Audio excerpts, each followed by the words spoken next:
Hello, everyone, and thank you for joining us on Real Estate Real Laughs. I'm Valerie Fitzgerald. And I'm Bob Hurwitz. Hey, Bob, we have a really great guest today. I mean, really, buckle up. Listeners, you better listen carefully. It's my great pleasure to welcome my friend Paul Roseberry to our show.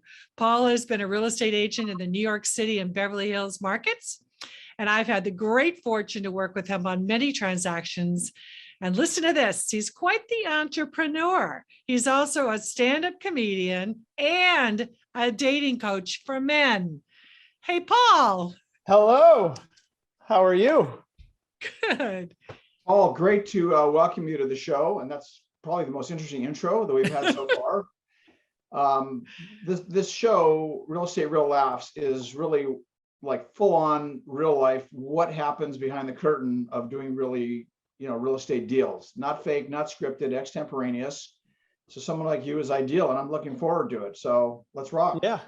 Awesome, man. Well, I'll tell you, so I've got experience in both New York City and Beverly Hills. New York City was all rentals. It was kind of people in their 20s, and there were some wild stories there. But teaming up with Valerie in Beverly Hills, I knew that was going to be a whole new chapter.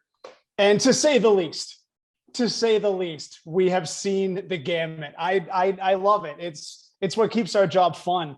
Val, I mean, every time we get together, I feel like we end up entertaining people at your parties or wherever we go with new stories of stuff that we encounter with clients. It's pretty crazy.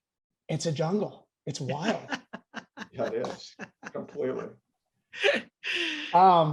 Yeah, I mean, I guess should we just kick off with whatever, so, I mean, we might as well get right to like the center of the bullseye.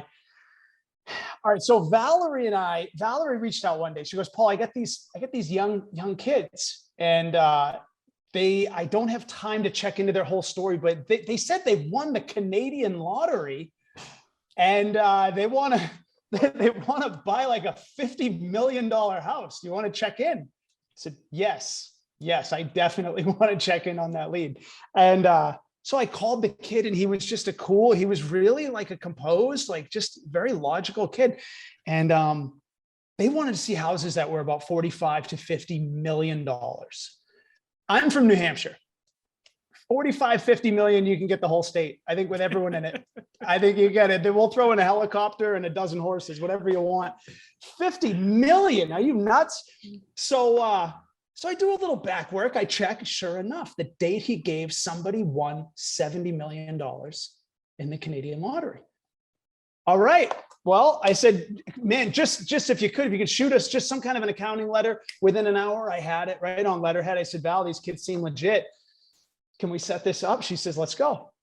But then Valerie decided just to take them over herself at that point, right? Yeah, at that point, I got Kerrigan. I got just a pipe in the leg out of nowhere. I was out in the parking lot. I called her to tell her. She's like, I know. I mean, oh, that's so sad. But yeah, so I mean, I'll tell you, half of the time we're kind of casing just to see if it really makes 100% sense, because if you win 70 million, are you going to spend 50 million on a house? I don't know. But, and we're going to do diligence to make sure that we guide them in a proper way to give them good support in their purchase. But I kind of also for me, I want to see a $50 million house. And it was insane. I mean, homes that they were like a shopping mall, and not like a post